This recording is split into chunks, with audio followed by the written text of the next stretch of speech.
Have you ever had that moment where you know your pattern? You know exactly what it is that you're doing. You're stuck in this continuous loop. You've journaled about it. You've gone to therapy about it. You've watched videos about it. You've watched podcasts about it. You've even read books about it. But for some reason, you keep finding yourself in that same cycle. The shit keeps happening over and over again. You say yes when you want to say no. You overwork when you actually want to rest. And you shut down when you want to speak up. Then after thinking about it, you're like, why did I just do that again? Why did I end up in the same situation? What's happening here? There's a huge difference between knowing a pattern and knowing that you're doing the pattern and recognizing that pattern in motion while it's happening. What if what you call a pattern isn't actually the origin of that pattern? It's not actually where it starts. So you think the pattern is you can't say no to mum. She calls you, you see her name pop up on the screen, your energy shifts and changes. You answer, she asks you something. You pause for a moment. You want to say no, but you say, yes, that's fine. You put the phone down, and now you're irritated. You're annoyed that you said yes when you wanted to say no. You think the pattern starts with the fact that you can't say no to your mum. But let's rewind and let's break it down. You can see she's relaxed, she's happy, and she's regulated. Now mum calls, and look, the complete shift in her energy. Yeah, okay. So where did the pattern start? Was it number one, the moment that she said yes? Or number two, was there information that was given that she didn't recognize before she even said yes?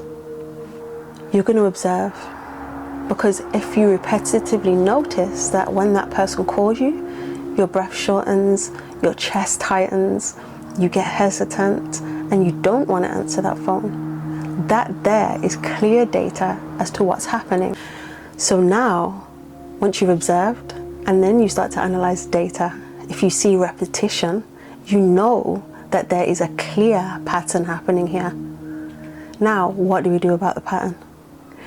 We find a tool. What tool is it that I'm going to take out of this toolbox to actually use so I can navigate this pattern in order for me to rectify that? And the tools can be many different things, from breath work to somatic work to detox. There's multiple different things that are tools.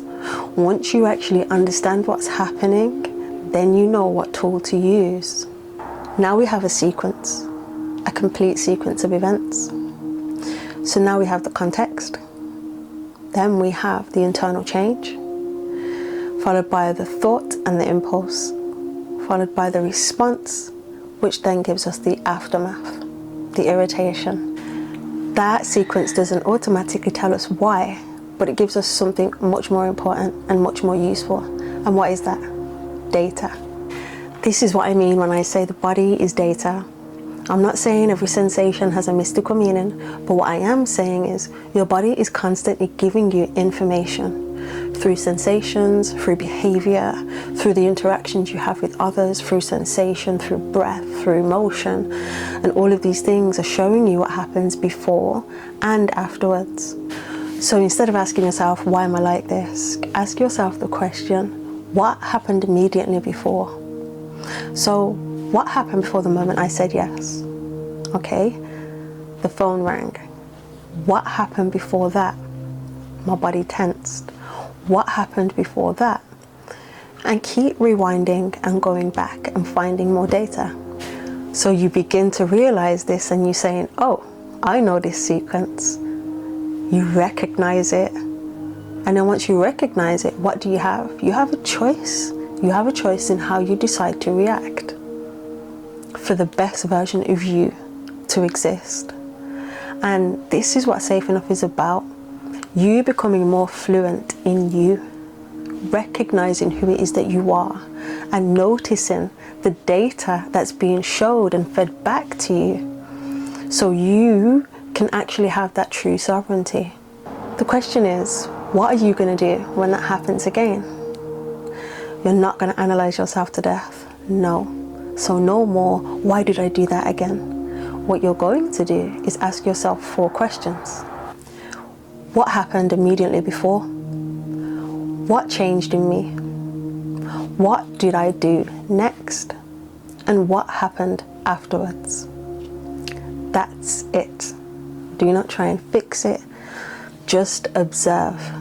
The goal isn't to be perfect. It isn't to be a person that's never triggered or knows every single sensation and signal that's happening inside the body.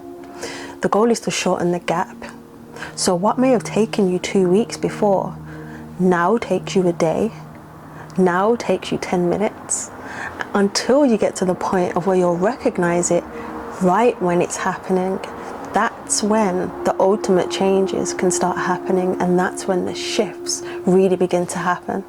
If this has made you realize that you've actually never mapped your pattern before, that's fine. I have a free download called The Rewind. It's a 5-minute pattern mapping exercise. You can download that below, or you can tap onto my website and tap onto Begin Listening.